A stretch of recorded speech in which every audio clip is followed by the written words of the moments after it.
You have a TV? No. I just like to read the TV guide. Read the TV guide. You don't need a TV. Television addict! Television addict! Television addict!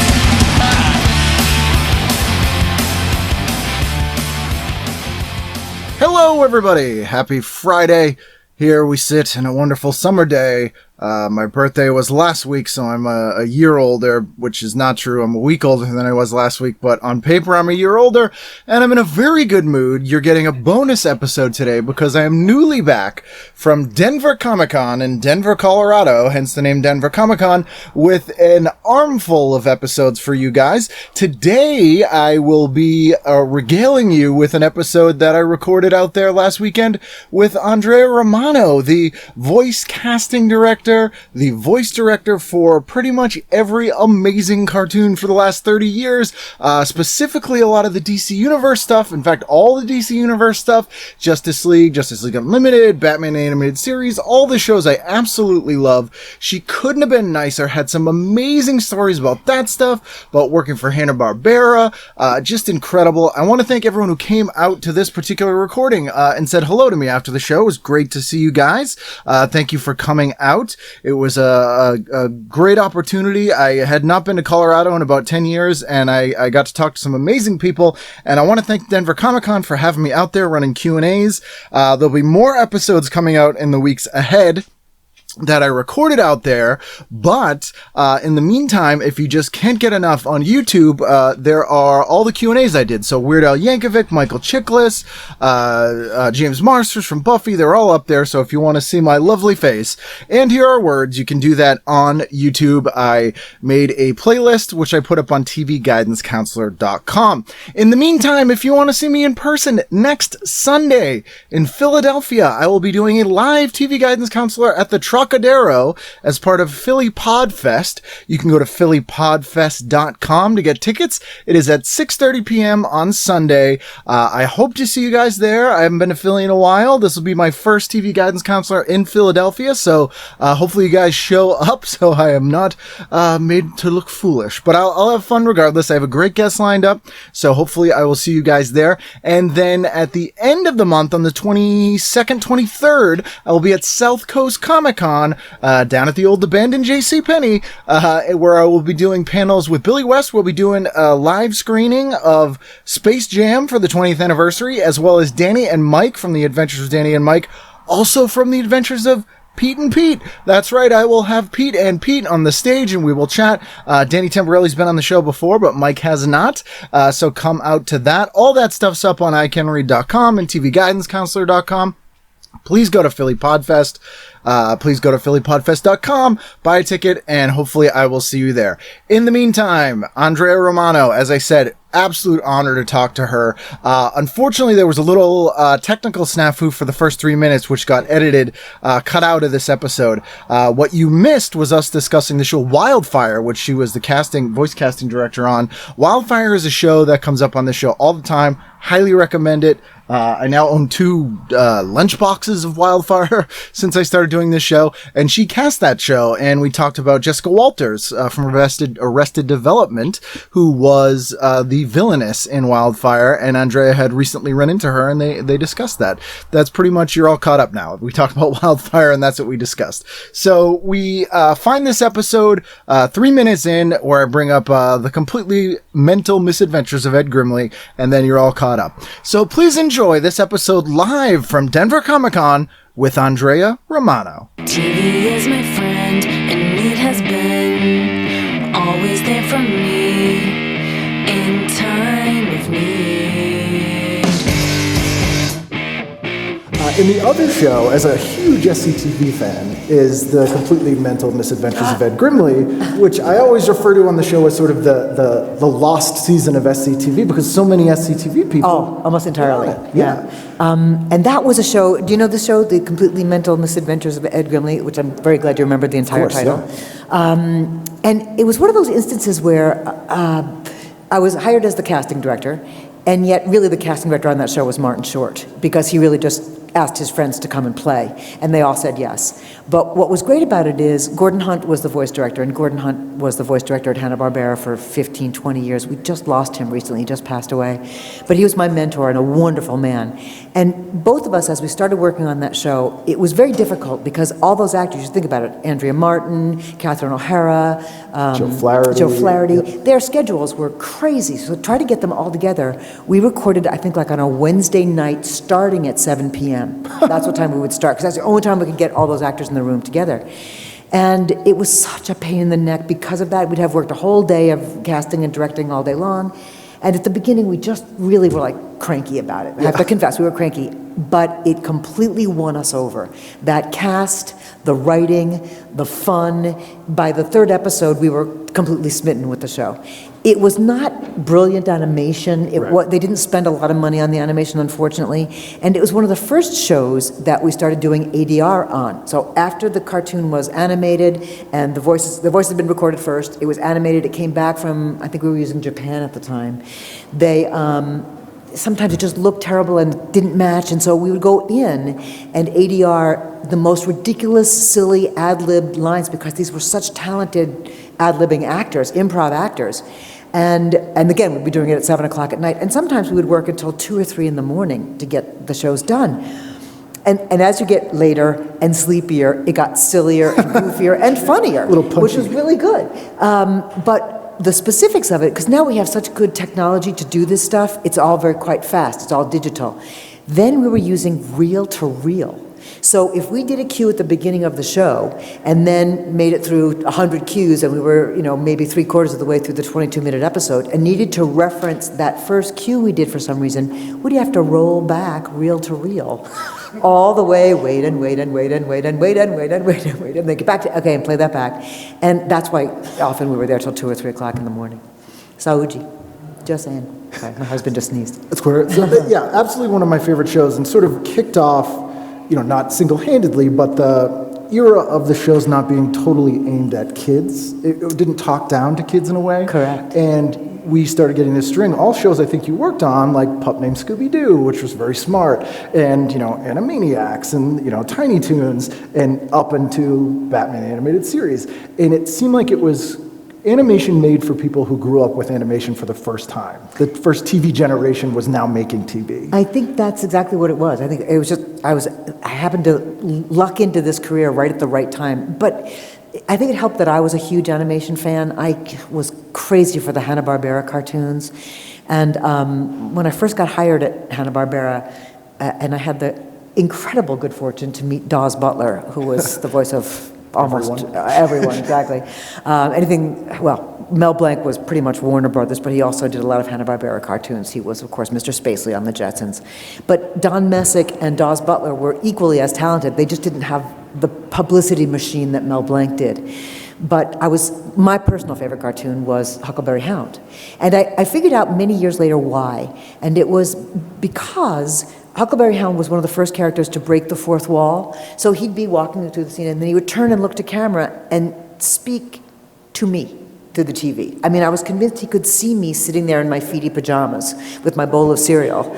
And so there was this personal connection that I had with that character. So when I met Daws, when I first was working at Hanna Barbera, maybe I was there 2 weeks, and Daws was a tiny man, a giant talent, but a tiny man. And he, maybe about as tall as I, and I'm just 5 foot. And I was like a fan, like shaking, sweaty palms, and Mr. Butler, it's such a pleasure to meet you. Huckleberry Hound was by far my favorite character, and he spoke to me as Huckleberry Hound, and I lost it. I just burst into tears. I had no idea that would be my reaction, but it was just, you'll smell a smell and it will zip you back in time, or you see something and suddenly you're back when you were a kid. That's what happened. When Daws spoke to me, I was suddenly, once again, 5 years old watching his cartoon. And then I was able to cast him and work with him. And what was so cool about Daws was, he was a teacher, a voice teacher. And he had this wonderful little workshop behind his house. And so when we were asked to remake or make more of the Jetsons, which was 41 episodes to be made 26 years after the original series had been done. 85, 86, or yeah. Right about then. And many of those, when they gave me the job and they said, we're going to remake the Jetsons and we want to, they didn't give me any directive at all, just we want to make the Jetsons. And I said to Gordon Hunt, let's see if we can get the original actors. Let's just check it out and see what we can find. And to make a very long story short, we got them all. All the original actors came into play. But what was so great about Daws was Penny Singleton, who was the voice of Jane Jetson, had, in the 26 years since she had finished doing the original series, had gotten dentures. And they clicked when she spoke. So she took classes with Daws to learn how to speak without her dentures clicking and how to work around those dentures and how to pitch her voice so that she still sounded like Jane Jetson. And you know what happens to the human voice as we get older is it drops in pitch. It's just a gravity thing. That's what happens to us. Other parts of the body too, but the vocal cords, the gravity affects it. We'll stick with voice. And so what we would do is, rather than trying to make them pitch themselves artificially and sound not forced and strained, is we would actually speed the tape after we recorded them. We'd actually speed it so everybody's voice got pitched up a little bit higher so they sounded youthful again. But my favorite part of the casting of that show was finding George O'Hanlon, who was the voice of George Jetson. And some of the hardest casting to do is casting what we call people who have voices with character, as opposed to someone doing a character voice. With all due respect to Dan Castellaneta, I can find people who can do Homer Simpson, because that's a voice that Dan created that doesn't sound like Dan's speaking voice. George O'Hanlon just did his own voice for the cartoon, just the increased energy for a cartoon, but essentially his voice. So to find a sound-alike for him would have been really, really hard, and we ultimately did have to. But I tracked him down, we found George O'Hanlon, we spoke to his wife, and she said, you know, George had a stroke 8 years prior to our production, and he's 90% blind. And she said, she said, give me the night to talk it over with him, and I'll call you back tomorrow. And she called me back and she said, I haven't seen him this animated, excited, in years. He is so enthusiastic about doing this. And so what we would do is, this was during a time when we weren't making, 50 cartoons a week, as we are now. So we had scripts at least a week in advance. We would send them to Nancy O'Hanlon and George. She would read the entire script to him and record it on cassette, including the stage directions and all the lines of all the characters, recorded on cassette. As they would drive into town for the session on the day of the recording, she would play the cassette for him so that the story would be fresh in his mind. When he got to the studio, he would sit in the recording studio with Gordon Hunt. Gordon would be in there. I would be in the booth monitoring, and Gordon would feed him every line, and George would sort of echo it back. And sometimes if the lines were very long and George couldn't remember them because he couldn't see to read it off the script, we'd have to break the line into pieces, edit it together, and listen to make sure that a very long line sounded like it was recorded in a single take.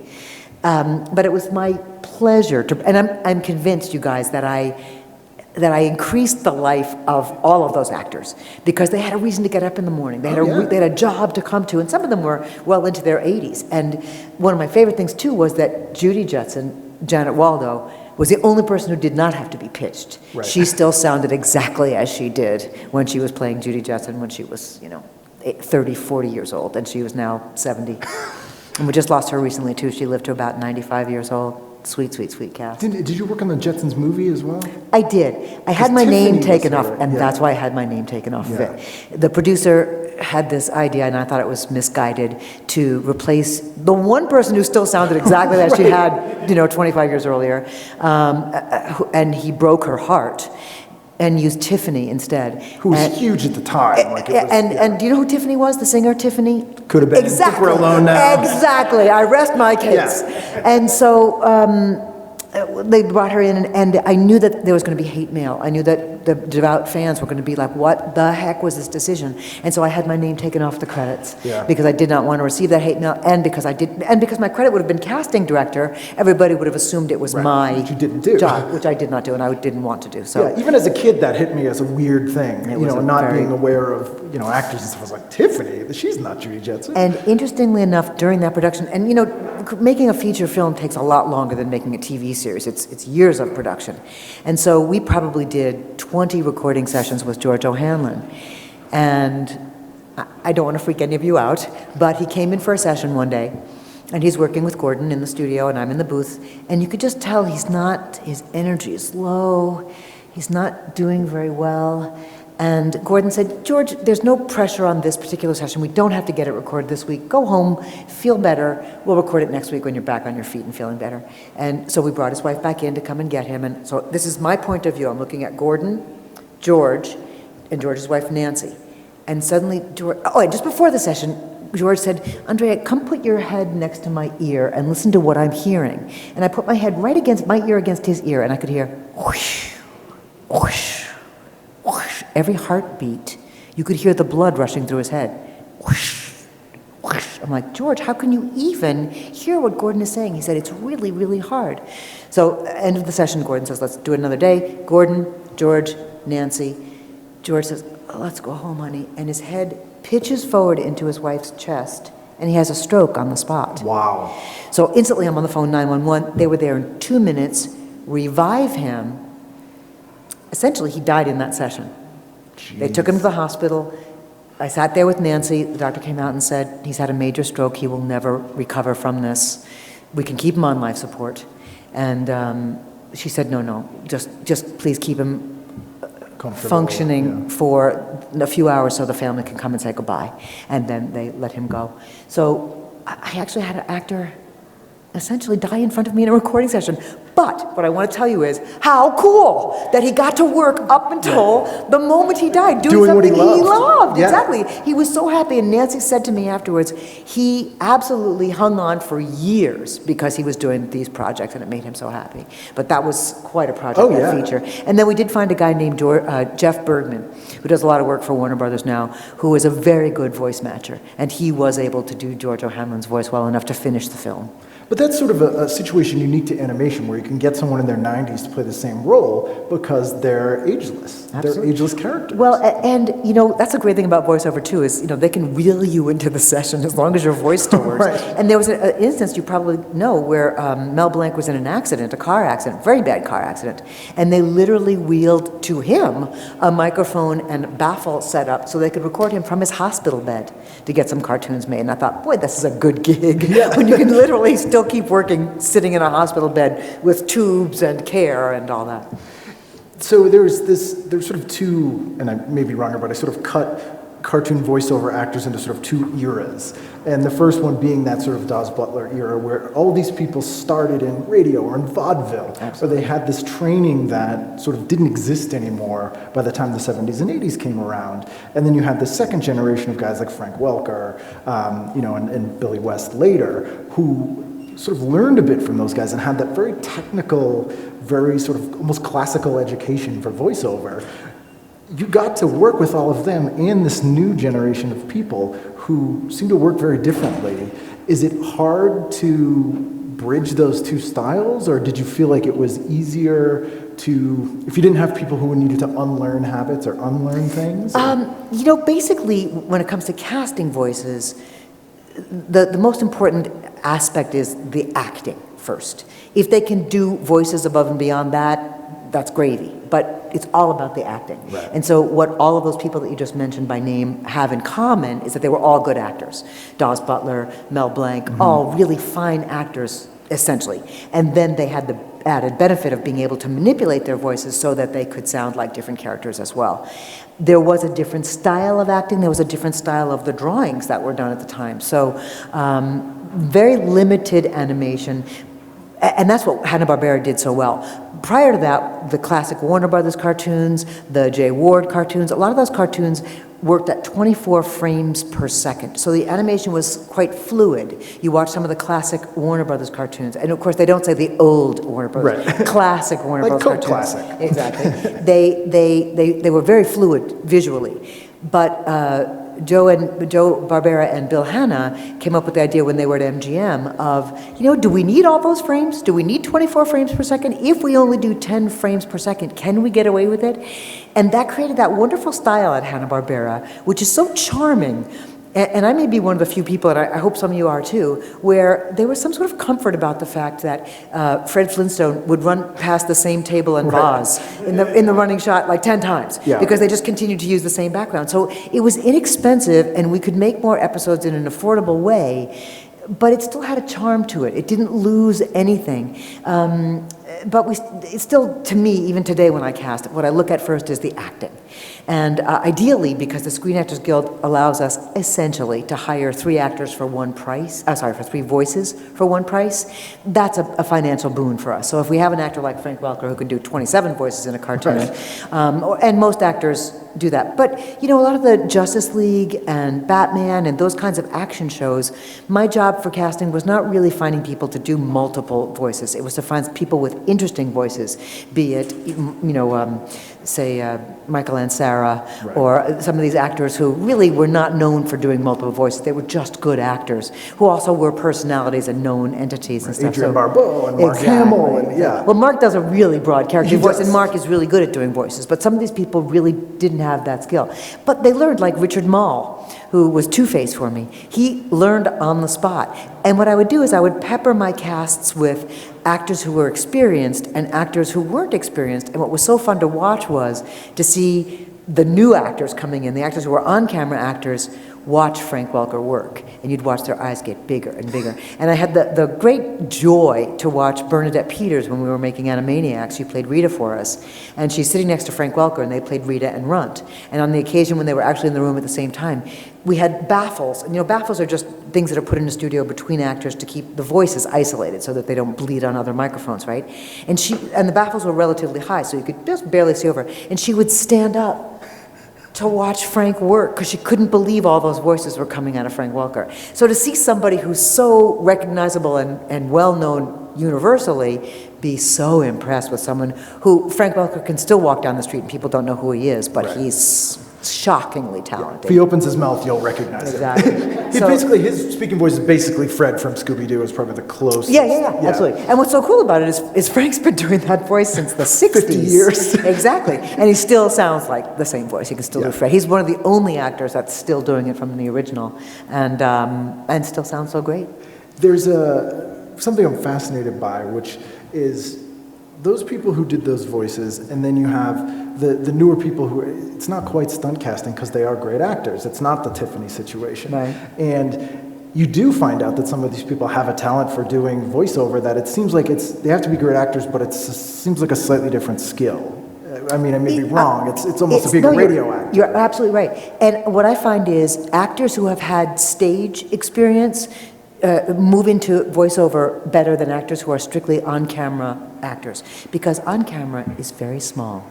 Everything is picked up so big by a camera and the way they're mic'd. So everything is done very subtly, and that's hard to translate into animation. But stage actors have that slightly boosted energy, that slightly larger acting style, and they move over into animation better. So I find that people who have had stage experience do better. And there have been 1 or 2 times, fortunately I've not had to replace too many actors in my career, because it breaks my heart to recast an actor, to have to take that job away from them.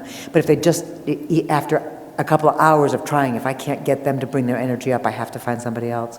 But usually you can move them into that energy. But there have been a couple of on-camera actors who just don't understand it. And I've actually said, bigger, and they just say, that's all I got.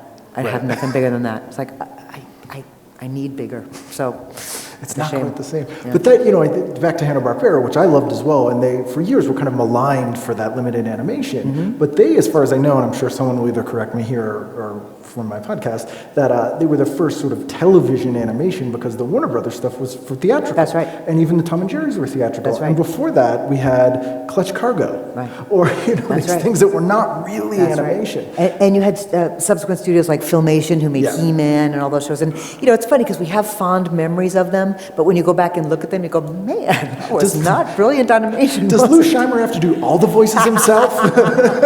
But we all have kind of fond memories of, whether it's Thundercats or whatever, those cartoons, and then you watch them and you see. But I wanted to mention one thing before I forget. Oh, yes. Some actors that you find, or people, personalities, because all the people that I hire aren't necessarily actors. Sometimes I find a musician that I really want to hire. And one of the people that I was turned on to years ago, coincidentally, who we flew with last night to get here, is Al Yankovic. And I was just a huge fan of his. And so I've hired him several times over the years, because you can just tell by his act that he's got the right energy. Yeah. And he loves the work, and he comes in and he's absolutely game to come and play. And I hired him not long ago as Doll Man, I think was the character, which was really fun because it's a really nasty character and something that you wouldn't typically think of Al Yankovic doing. And he did a great job, and he was so creepy and wonderful. And I remember saying to him, how would you like to be credited? And he said, I'm not sure Weird Al is a good way to be credited for this. Can you just use Al Yankovic? Absolutely, no problem. But I like that kind of novel casting where you kind of think outside the box and just don't go, all right, who's famous on TV right now, or who's a rank and file voiceover actor? Although I'll tell you, I always try to fill my cast with as many rank and file voiceover actors because they are the journeymen of this work. They are the people who do this work regularly.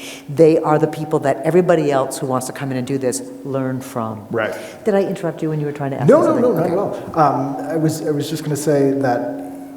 What was I going to say? That's a See, good I did question. interrupt you. No. Oh no. I think it was your first actual voice directing job was on Ducktails. Is that right? It was. So when Disney came in and decided to do TV animation, it was a huge deal, and I think it gets lost on people now that Disney came in and said, we're going to spend real money and do good animation, Disney-level animation for television, and DuckTales was a revelation, and things like Gargoyles and things like, which is one of my favorite shows, were really, really high-quality, high-budget shows. I was very lucky. Before I was a casting director, I was a voice agent representing actors who did voices for animation and commercials and various different voice work. And I had met a man who was an advertising agency executive whose name was Tom Ruzicka, and he was with Leo Burnett at the time. And I would often deal with him in submitting actors as an agent for commercial work. And I get a phone call from him when I was the casting director at Hanna Barbera, and he said, Andrea, it's Tom Ruzicka from Leo Burnett. I'm now over at Disney. We're creating a TV animation division, and we're doing this show called Ducktails, Huey, Louie, and Dewey, and Scrooge McDuck. And we're going to audition 5 voice directors and to do the first 5 episodes. And then we'll decide who we like the best to do the remaining 60 episodes, which was a huge number of cartoons. Up to that point, you were placed orders of 13 or 26 episodes. 26 was a great order. Right. This was 65 episodes of a cartoon. And so somebody, I don't even know who it was, came in and directed the first episode and took them 8 hours to do it. And Screen Actors Guild allows you 8 hours for the first episode of any series because you're trying to get your feet under, all the actors trying to learn the show, you want to take time to rehearse it, record it, get the ensemble working together. And then I came in to do the second episode, and I did it in 4 hours, and they said, we're not even going to ask other people to come in, would you just do the rest of the series? And it was the biggest compliment ever. And I cannot tell you how it was I got away with being the on-staff casting director at Hanna Barbera and 1 day a week going over and directing DuckTales, because that would never be allowed. Oh, Now, no, that's a you'd complete have a conflict of interest. non-compete, yeah. Absolutely. But it was a joy, and as you said, they spent dough on that show. And it was beautiful, DuckTales. I loved it. And they're remaking it, they're doing it now, I just heard. And I happened to be in the studio when they were working on casting, and I mentioned, DuckTales, that's the first series I ever directed. And I was very proud of that work. I was really happy to have done that. And Alan Young was Scrooge McDuck, and Russi Taylor was and I have no idea who they've cast as the new cast. Do you know? I do. Yeah, they have Paul F. Tompkins. They have David Tennant as Scrooge McDuck. I love David. I worked using with him his recently. real Scottish accent. Ben Schwartz is Great. one of the Hugh, Dewey, and Louie.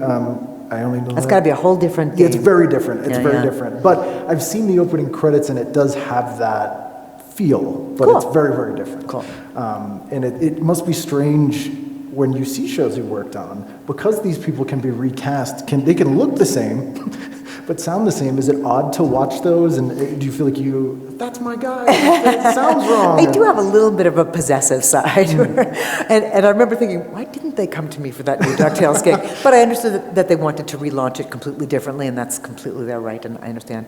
But and before I go any further, don't you have to say DuckTales? Woo! I think so, yeah. We're going to It's hard to not. Yeah. We're going to reel back the tape. And Okay, thank you for that. But I do have a possessive feeling, and you've probably heard recently that there's been some scuttlebutt about them remaking Animaniacs. And of course, as soon as any publicity came out about that, all of us that were involved in it that are still around have been emailing each other, have you heard anything? And none of us who worked on it originally have been contacted in any way. So we don't know anything, but I also know there's nothing majorly substantial that is taking place, except that Sam Register, the head of Warner Brothers TV Animation, that whole division, and Spielberg did take a meeting. That's as far as we know. So I hope that they do remake it. And almost all of us who worked on that original series are still available. So I hope that it comes back around.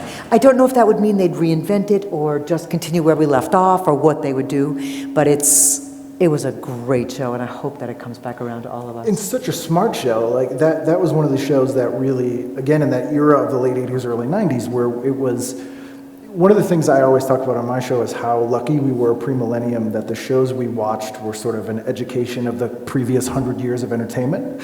And Looney Tunes were a big part of that, and referencing those, like, that's how we knew who James Cagney was, Right. or, things from 60 years ago, and, Yeah. and old political references and all this stuff. Yeah.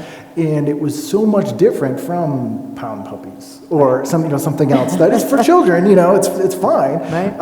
But it was smarter, but not, it didn't equate being mature with like adult. No, right. And what was our intention, and I think we succeeded at it, was we wanted to make a cartoon show that parents and children could sit down together and enjoy. And as I recall the Looney Tune cartoons from way back when, I loved it as a kid. I loved them as a kid. When I watched it again as an adult, I loved it again. And recognized the fact that I didn't understand half the jokes when I was a kid. Right. But that's what's so cool about it, was that it had something for kids and it had something for the parents. And so that's what creates an evergreen. That's what creates something. And the Jay Ward cartoons, the Rocky and Bullwinkle, the Fractured Fairy Tales, all those cartoons that I loved so much, they had the same thing. Charming when I was a kid. And then you watch them sit down and go, oh man, they were making so many wonderful puns that I didn't get when I was a kid, but they were clever and wonderful. And that's what you wanted to create. And I think that's what we did, and I hope successfully with Animaniacs. Absolutely, I would say. Did you ever meet Jay Ward when you moved out to Never did. LA? Never did. Because he had that store on Sunset for It was a while, such a right? cool store. It had Yeah. a big statue of Rocky and Bullwinkle. Yeah, and you could just go in and he would often be in there. Rocky and Bullwinkle. So you grew up in the Hamptons, right? I did. I was born and raised in the Hamptons, and I always feel the disclaimer has to be blue-collar said. Hamptons. Yes, exactly. We were like the poor locals. Yeah. We were not wealthy in any way, and I'm one of 8 kids, so we were really not wealthy. And there was no Costco. There were no bulk stores at the days. And I think about how easy it would have made my mom's life if she could have bought gallons of milk at a time instead of The having... Baldwin Hamptons. Yes. But it was a beautiful place to grow up. Lovely. Was that a friend of mine grew up in Montauk and is constantly talking about the Montauk Project and all the odd sci-fi conspiracy theory stuff from there. It's a beautiful part of the world. It's gorgeous. Montauk is one of the few places still that looks as it did when I grew up. Really? It has Nothing not has really changed? been, no. Did you move out to LA to work in voiceover? Or is I that, moved to LA to get the heck away from the cold. Yeah. I went to undergraduate school at a place called Fredonia, New York. It's a state university school, and I had a scholarship, so I had to pick a school in New York State because we were poor. I didn't have enough money to go to school and pay for it without a scholarship. And so I literally chose my college with a ruler. I took it from Eastern Long Island and went, okay, what state school can I go to that far away I can go. And Fredonia, New York is 60 miles southwest of Buffalo. And I graduated in the winter of '77 when it was 40 below zero with the wind chill. And that's when I said, I am not staying in this kind of weather anymore. And then ended up staying an extra semester. I graduated a semester early in an attempt to get out of there before the winter really hit. But then they offered me the opportunity to direct the high school play for money, for $500. In 1977, that was a huge amount of money. And so I ended up staying through that horrible, horrible winter of 40 below zero. It became illegal to leave your dwelling. You could not leave they would arrest you. Because what happened, it snowed for weeks and weeks and weeks and weeks, and so they had plowed the streets over the cars, then they had plowed the streets over the sidewalks, then they had plowed everything except for one lane for emergency vehicles.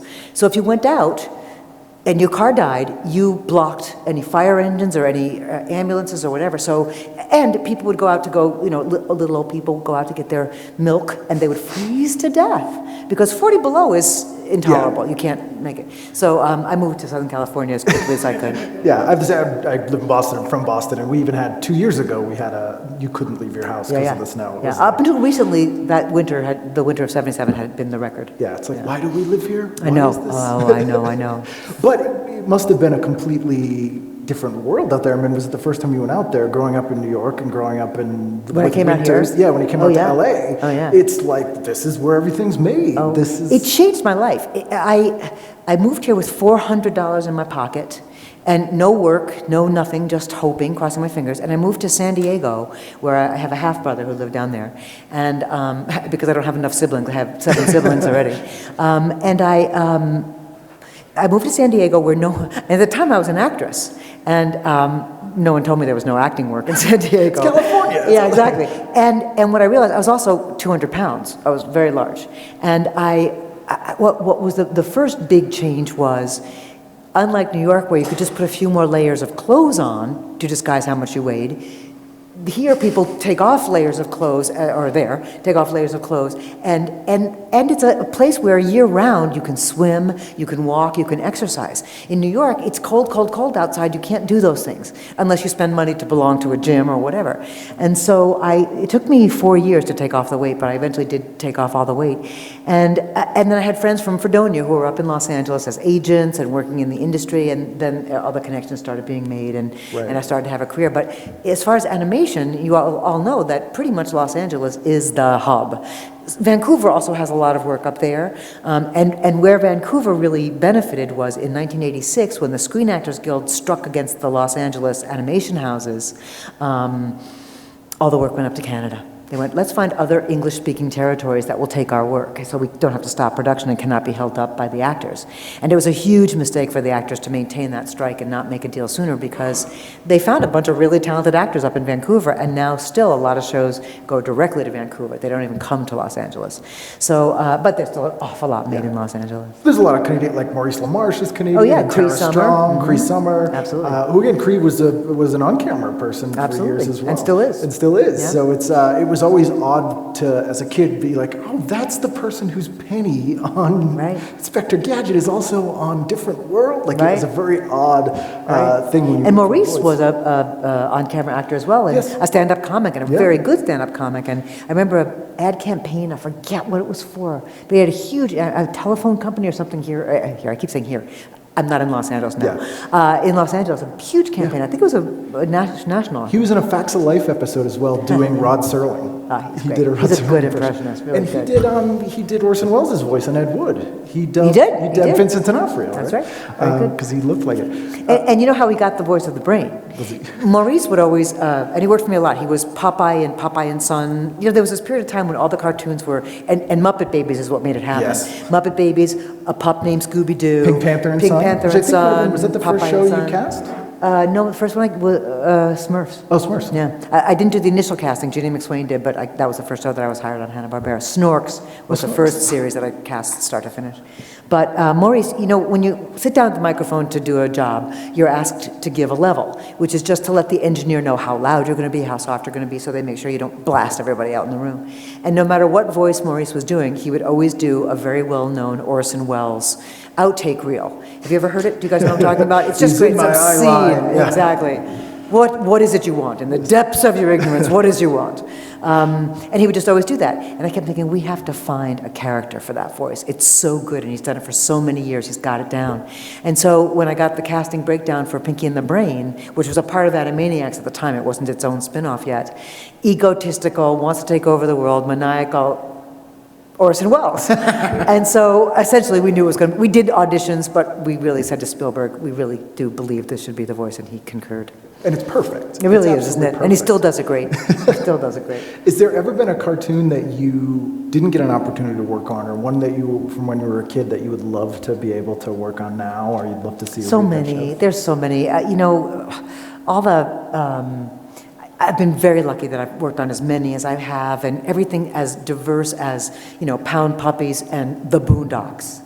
Couldn't be more, you know, different. I had to learn how to say the N-word because it just was not natural, and for me. And there was one episode of the Boondocks. Do you guys know that show? It was, Great show. you know, one episode where we had to say that word 56 times. And, you know, and because that cast was so diverse and so many different rappers and various different people that I rarely had an ensemble. And so when that happens, and when I have to record an actor by themselves, I have to read the actor in. And so I would have to say that word if it was in a line. And people I'd worked with for years. Kevin Michael Richardson, a wonderful black actor, a crazy talented black actor. I've known him forever. He's a dear, dear friend. And I'm reading him in for a line, and forgive me if I insult anybody, but I'm going to say the N-word to do this. And I'm reading him in, it's him all by himself on the other side of the glass, and I hit the talk back. I said, okay, so Kevy, the guy in front of you says, the guy before you says, yo nigga, what's up? Where the hoes at? And Kevin, is completely mute, which is unheard of for Kevin. And I said, it's because I said the N-word, isn't it? Yeah. And it was just one of those weird things. But that show gave me the opportunity to work with people like Busta Rhymes and Ghostface Killah. And these people who, how would I ever run into these people otherwise? And so these ridiculous things that happen, like I'm sitting there with Ghostface Killah and I'm like, what do I call you? And he says, call me Tony, which is so bizarre because his name is Dennis. I said, I'll call you. You and only you will call me Tony. And it was, this was wonderful. Busta Rhymes comes in and, this is this really, first of all, I'll give you a little scene of this because it's so wild. He shows up 45 minutes late. That's early by rapper standards. 45 minutes late. Comes out, he's got an entourage, which most rappers do. Comes out of some big SUV, comes into the studio, sits down. He's so nervous. He's like shaking because this is not what he does. He's out of his, realm of what he's used to doing. And he's wearing the biggest bling I've ever seen. It's like a chain like that big, and every link is encrusted in diamonds, and then it's a half sphere of a basketball. I don't even know what the gems were in that. But of course it's doing this as he's moving and giving his level, and I'm like, Busta, usually when an actress comes in and is wearing a necklace or earrings, you just tell them to take them off and they put it on the music stand and they work and then they put it on. But this is probably, $400,000 worth of gems. So he just sticks it under his shirt. And every once in a while it would still give a little jangle and stuff like, Busta, we gotta do that again. And just either hold on to it or do something. But how often does that? We can hear the house you have around your neck. Exactly. But I love the different styles of cartoons that my career has given me the chance to direct and work on, because then I don't get stale. Everything is kind of new. Ducktails couldn't be more different than Justice League, and there's all these different actors I get to use, and I keep a list of actors that I want to work with. So more than not being able to work on certain cartoons, because I have announced my retirement and I will retire in 3 years, I'm getting down to the end of that list. Right. I've got to get some of these actors in and work with them. It's like your Pokemon list. That's right. and I missed, gosh, now I'm blanking on his name, the wonderful English actor Christopher Lee. Christopher Lee. Yeah. I really wanted to work with him. I thought Ra's al Ghul would have been a great character for him. And we made a couple of offers to him, but he wasn't available at the time, and then he passed away and I didn't get to use him. He did almost no cartoon voiceover. No, he really worked with didn't. Vincent Price on 13 Ghosts of Scooby-Doo. Wasn't that cool? Which is my favorite Vincent Price, Scooby-Doo show. What an elegant, lovely man. Vincent Price, so lovely, really nice. I'm surprised he didn't do more cartoon voiceover. He was... I don't know if he didn't want to, or if it just, there was a period of time when it was not cool to do cartoons. Yeah. And then, and I think, if you remember way back, for those of you who can remember, Tony Curtis and Anne Margaret did Flintstones. Yes. He was Stoney Curtis and Anne Margrock. And those were the first two celebrities, known celebrities, on-camera celebrities, to do that. And then, when I was an agent, it was practically impossible to get celebrities. And when I say celebrity, I mean known on-camera entities. And then all of a sudden people went, I don't have to have makeup on. I don't have to memorize. I can just come in and do this work. Cool. And then it was, every phone call I got was some celebrity saying, find me a commercial campaign or find me a cartoon to be a part of. Plus, there was also, their kids couldn't watch a lot of their on-camera work. Someone who's on CSI, their kids can't watch those shows. It's bloody, bloody, gory, gory, murder, murder. But they could certainly watch a Batman episode, which was kind of pretend bloody, bloody, murder, murder, all that stuff. And so I remember working with Ben Stein. Do you remember who Ben Stein is? Former speechwriter for Nixon. That's right, that's right.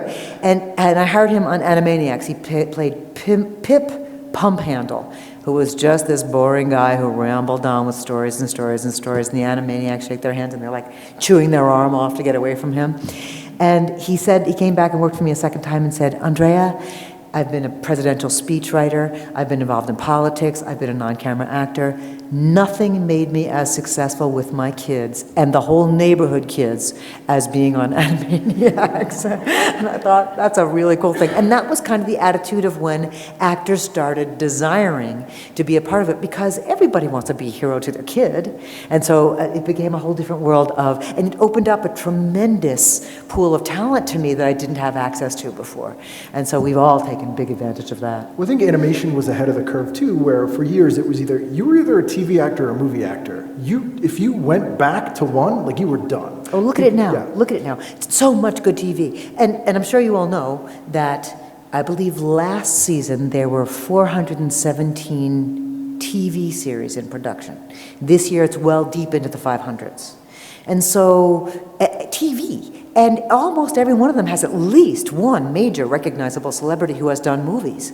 And it's because there's such quality being made. Many of the streaming series, whether it's Amazon or Netflix or whatever, they're beautiful, beautiful shows. And I serve on a lot of the Emmy committees in voting, and I have 3 enormous boxes of DVDs that they've sent me, and I tried to get through as many of them as I could. But imagine, 417 series, even if you only watched one episode of each, you can't do it within the period of time that you're allowed. So there's just an awful lot, and it's hard to get the audience, but that's what helps them when they make a beautiful series like, say, Shameless, and get Bill Macy in there, and you just go, well, I'll watch that series because there's a movie star who's wonderful, and you watch that. And so they're very smart to think that kind of casting. Absolutely. And then I liked hiring Bill Macy, but hiring him not for the milquetoast sweet guy that he's been known for playing before Shameless, but hiring him as the villain on, I think it was a Batman Beyond. He came in and played for me.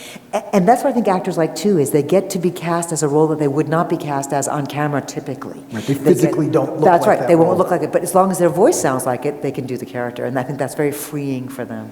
Do you find it difficult to watch live action things with your voice hat off? Like, are you listening to I never have my voice hat off. Right. So is I can't help yeah. it. I listen to it all the time. And there's a game that all of us play, and you've probably all heard, or hopefully you're aware of John DiMaggio's film, I Know That Voice. And if you don't know it, you should get a copy of it very because it's good. fantastic.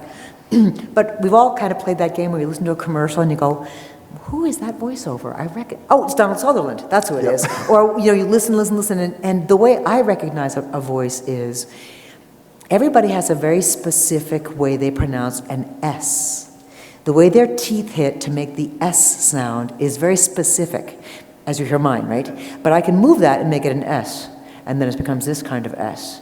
But people's normal speaking voices, their S's are very pronounced, and you can understand it. So that's how I can recognize a voice when I listen. And that's a fun game to play, is who is that? Right. And so I always am doing that, listening to voices and thinking, who is that? And very often I'll watch a show like Nathan Fillion has worked for me a lot, and I used to love watching Castle. And so I'll watch an episode, and then there'll be, and I wish I could pronounce his name properly, Jason Begay, I think is how he pronounces it. He did a guest on Castle. Great, raspy, deep voice. So I call up Nathan and say, Nathan, you had a great guest on your show. Nice guy to work with, and I'm not afraid to ask, is this guy a jerk? Is this guy a good guy? Is it going to be fun? Is he going to have fun in the room? Is he going to bring the room down? Is he going to have ideas? And Nathan goes, fabulous guy. You'd have a wonderful experience. So I brought him in, and he did a wonderful guest for me on something, and then got a series of his own, on-camera series, and was inaccessible. I couldn't get him anymore. But that's the kind of casting, so I never have my casting hat off, to answer your question. Yeah, there's nothing off limits when you're watching that. I can't help it. How do you stop doing what you do? We'll take a few questions from the audience before we wrap up here. Does anyone? Yes. So my question is, so you have a sort of stable of voice actors for some roles, like the big one obviously is Kevin Conroy IS Batman, but so you're casting, let's say, a different Batman movie and you don't pick Kevin, what's your reasoning behind that? It's not my choice. Right. I would always cast Kevin. He's frankly. the best Batman I would. in my mind. When I prep a script, regardless of what Batman is going to be, it's Kevin's voice I hear. And it took me a heck of a long time to find Kevin, and I was very proud of that casting. Probably 10 years ago at San Diego Comic-Con, maybe more than 10 years ago, an audience member like yourself said, Andrea, do you know that you've cast Batman 17 times? And that was 10 or 12 years ago. I've probably cast it 20, 25 times at this point, and every single time it's heartbreaking and really hard. But the choice is, I'm a freelance director and have been since 1989. And so when somebody like Warner Brothers comes to me and says, we're going to make this new Batman, whatever, and we're going to use a completely different artistic style than we've used before, my first question always is, can I use Kevin Conroy? Yes, sometimes. Yes, sometimes. No, we want a different voice. And Joker's in it. Can I use Mark Hamill? No, we want a different Joker. So it's never my choice to recast Batman. I would always use Kevin Conroy. However, there were some instances like Batman Beyond where we're portraying Bruce Wayne at 80 years old and we have to have a kid who's just out of juvie, a high school student, play the new Batman. That was a little bit beyond Kevin's capability. He certainly could do the 80-year-old Bruce Wayne, but I had to find Will Friedle ultimately to play the young Batman. Or say Batman the Brave and the Bold, where they wanted a very, very comic flair. So we used Diedrich Bader for that. It was a very funny comic actor, and I knew would understand both the gravity and the comedy in that. So to answer your question, it was never my choice to recast Batman for any of those projects. But it might be easier too with a character like Batman. It can stand up to all those interpretations simultaneously. So you can have, a Dark Knight direct-to-video movie come out at the same time as Brave and the Bold is on, and it Absolutely. all works. Well, I mean, just look at the comics. You look at the comic books, and they're all very different. You see a very different type of Batman in this, and you see a very different type of Superman in this, and you see a very introspective Batman here, and you see a very extroverted, and you see Batman, with Dark Knight Returns is a very different Batman. They're all different. So the comic books had their evolution as well, as did our animated projects. How strange is it to see a character like Harley Quinn that started on Batman the Animated Series, essentially built around Arlene Sorkin, right? It was, and take off so crazy. I just saw somebody I was doing autographs downstairs, and this girl walked by with one of those hammers that was, a huge hammer, and I thought, it's huge. I think women love to cosplay that character, and it's such a wonderful, crazy character to play. And Paul Dini had a relationship with Arlene and built that character for her, and she was so good at it.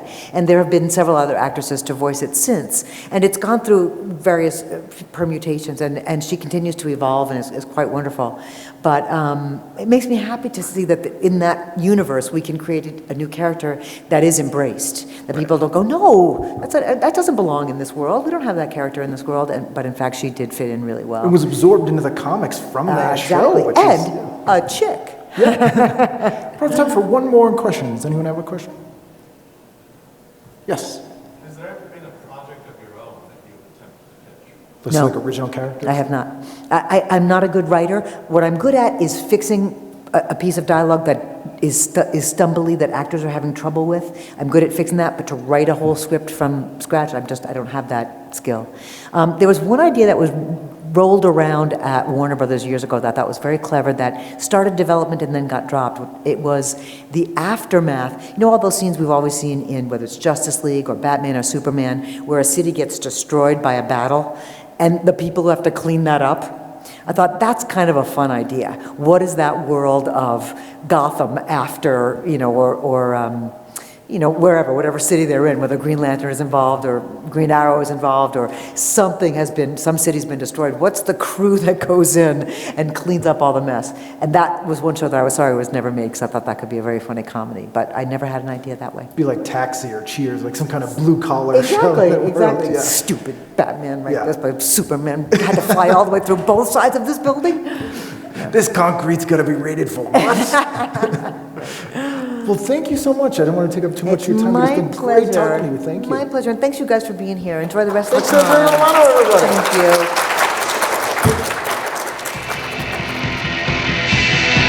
Oh, baby, I see you in my TV set, yeah, baby, I see you in my TV set. I cut your head off and put it in my TV set. There you go. As I said, great stories, amazingly talented person, hugely influential on my life and probably yours as well, whether you knew it or not.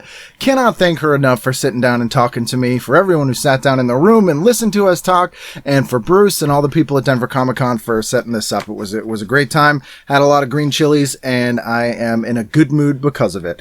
If you hear strange breathing in the background, which I don't know if you can hear, that is our new puppy. That is Larry. He is a Labradoodle who who needed a place to live. It was in a kind of a bad situation. So now we have 3 dogs, like complete mental cases, which I think we have to register as a kennel now. But Larry's 6 months old, and he's a good guy, right, Larry? He's a good boy. So that is it for this week. We have a brand new episode on Wednesday with an excellent guest. It's Jen Kirkman. You didn't hear that from me, but I'm very excited. Jen is one of my favorite comics. It was great to finally be able to sit down and talk to her for the show, as I've been trying to get her on for years. She is very busy. It was fantastic to talk to her. And next Friday, look for more episodes from Denver Comic Con. I hope to see you at Philly Podfest, and we'll see you again next time on TV Guidance Counselor.